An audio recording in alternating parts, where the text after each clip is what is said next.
Good afternoon, fellow St. Clare parishioners. During this very unusual time of most of us spending so much time at home, I thought I would make a video series of interesting facts and history of how we built our church, especially passing on to the younger generation this parish that means so much to us here at St. Clare of Assisi. So we're going to be doing somewhere between 7 and 9 different videos possibly for you, and we'll be posting various ones along the way for you to watch and share with other people. Again, the goal is for you to get to feel connected to your parish during this strange time of being away from each other and learning a little bit more about how special our church is. So let me start out with a little overview of how we even came up with the ideas of the need to build a new church. And it started back, my memory reminds me of back in about 1997. It was shortly after I arrived here at the parish. Many of the parish leaders had come to me and saying, we need to expand our church. The old church, which is now the St. Clare School Chapel, was too small for our growing parish, and it lacked such things as meeting rooms and offices, bathrooms, and so forth. So it wasn't very friendly, especially for young families with children.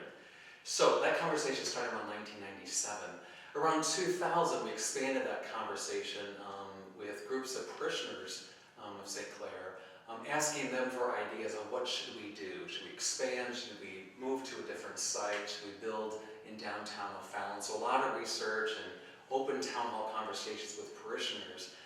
Well, we eventually had some architect advise us that the present building at that time, built in the 1890s, it was not possible to add on to that church. It wasn't structurally sound to be able to expand it. And so we started asking parishioners for ideas of should we build someplace else and so forth. Well, we were blessed in the year 2001, Mr. Louis Rasp. I was having a conversation with him here at his house, which is our present office, and he brought up the idea of having the church built out here in his farmland. So he generously donated 20 acres of land for us that's on this beautiful here in this part of the O'Fallon Shiloh area. So then, of course, once we had land, we were able to officially form a building committee. So we selected our various parish leaders stepped forward as the official building committee. And then from there we started interviewing and talking to, and we put together a building team, if you will, which included our architects from Omaha, BCDM. Then we chose a liturgical design consultant, Ken Griesmer from Albuquerque, New Mexico. And then eventually we selected part of the design team. Eventually, later on, we selected the artist, including Elizabeth Devereaux from Chico, California for the stained glass windows, and Melton Actes, the artist, the iconographer who did our Stations of the Cross. And then we also selected Demetz Studios from up in northern Italy for our crucifix. So we put that team together, if you will, to start talking about what we wanted to do. And one of the main things we wanted to do for sure was to carry over parts of our past. People love the older looking church, and so I was listening to parishioners' desires of what they wanted in a church. So then we began capital campaigns, raising the funds for a church, once we knew where it was going to be. So in the midst of raising funds for the next couple of years, I was blessed to receive a grant to take a sabbatical for a 3-month study in Rome. And during that time, on weekends, I would travel through Rome and other parts of Europe. And one of the things I wanted to do during the sabbatical was to pray about and reflect on what is it that makes a church feel holy, like it's a real house of God.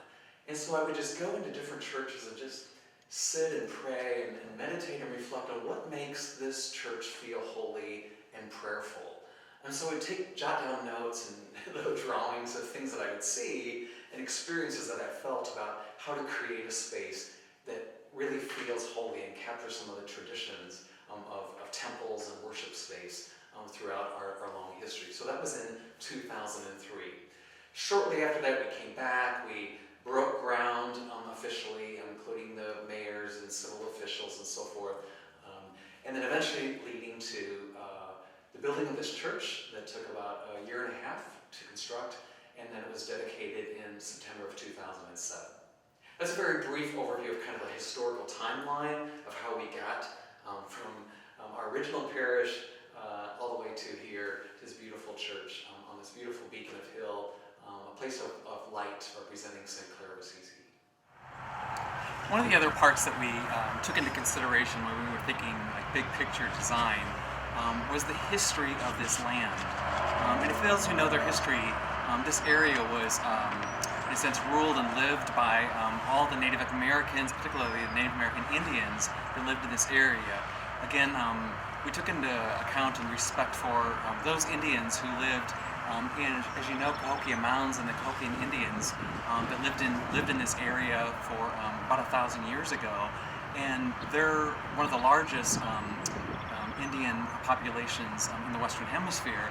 Their land included this area here, so we took that into consideration in terms of the deep surveying we did of the land, respecting if there was any Indian artifacts and so forth. So just really respectful of that, and also we wanted to keep images of them in terms of like building up on this hill.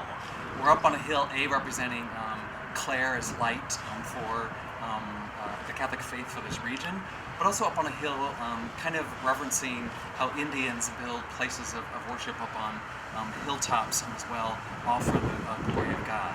So that's kind of just respecting the Native Americans who lived in this area long before us, 1,000 plus years ago.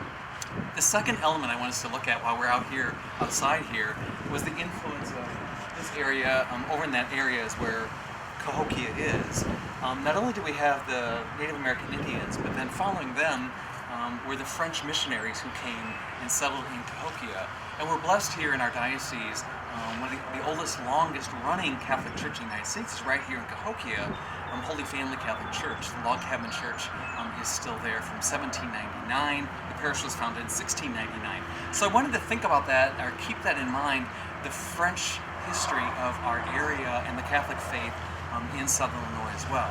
So in that sense, looking out at where the French first came up the Mississippi River and brought the Catholic faith here, but also wanted to bring some of that French element that I'll point out later in the church, and that is the design of the candlesticks. I found that design, I was visiting and praying at a church in France, that old style of a candlestick, and also if you've ever noticed the fleur-de-lis on the handles of our beautiful doors that we created. I wanted had an artist design those fleur-de-lis to put on the handles, just connecting to our roots with the Native American Indians and the French missionaries who first brought the Catholic faith to our area.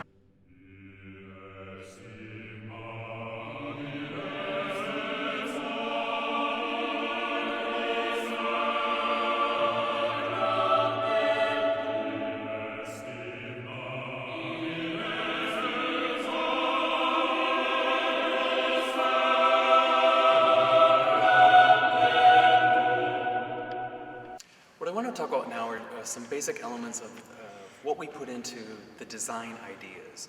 And I'm going to start out with what I'm calling connecting to our past. So when we started talking about the building of the new church, one of the things that came out is people said they wanted it to look and feel like a church.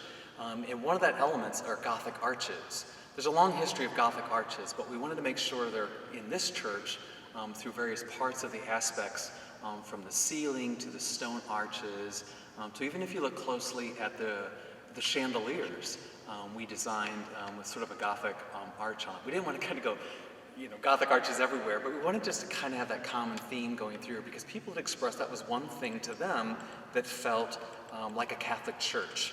Now, Gothic arches come from the time period of medieval time, actually, and they grew out of the earlier church architectural style called Romanesque. And Romanesque arches are more rounded, and then during medieval times, the arches went from Romanesque to Gothic, which is kind of a point.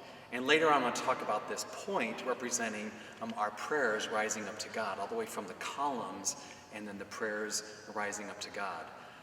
So what was important to us is, because our old church had these Gothic arches in it, that we wanted to bring that part of it here, so it felt somewhat traditional, and yet we also had to address contemporary needs of how to build a church for a large number of people while still having some of these traditional elements that a lot of people associate with Gothic arches that beautifully do represent our prayers kind of rising up to God.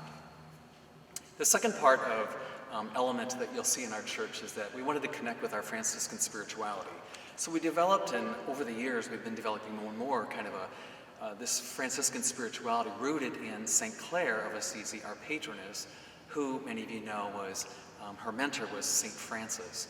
And one of the things that Francis and Clare really emphasized was the simplicity of the gospel. And they took on poverty as their friend, or St. Clare called poverty her sister. And so we wanted to make sure that the church had a simple feeling to it as well, with simple colors, just simple elements, so when you walked in, you could really focus on the altar, the crucifix, the tabernacle, the key elements, and not be distracted by a lot of things. So hopefully you'll notice in the warm sort of Franciscan colors and the simplicity, part of our Franciscan spirituality rooted in our patroness, St. Clare.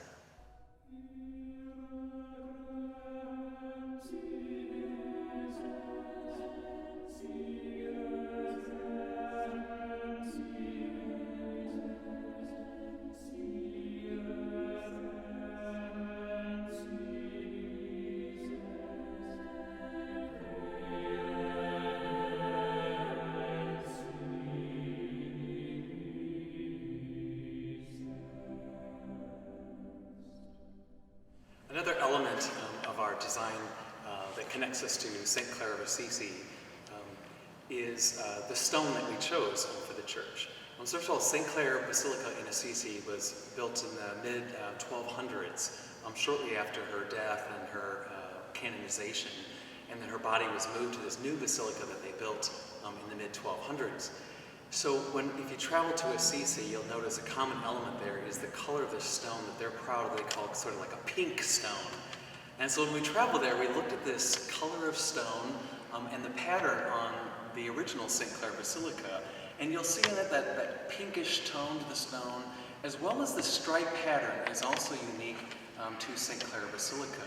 And you'll see there, like the basilica, the image you see of the original basilica, you'll see here that we wanted to sort of imitate that pattern with two different textures of stone and a little bit of shade difference representing the stripes as well. Just kind of, again, connecting us to that original basilica of St. Clare. Stone, of course, is very dear to my heart, and it's been a part of our Catholic architecture for centuries. And one of the things that stone does, because stone is such a basic element of the earth, God's creation, the oceans and planet Earth, but also stone in terms of worship spaces gives us a sense of permanence, solidity. And in our Catholic teachings on church architecture, stone's important because it represents permanence, and permanence represents the faithfulness of God. So when we are surrounded by stone in the church, we give a sense of home and a sense of permanence, that God's faithfulness is always there. So as you come here to worship and surround yourself and feel that stone, which is in our columns and the arches and the walls around us, it helps us connect to God always being there for us and wrapping us in his permanent faithfulness and his love for us.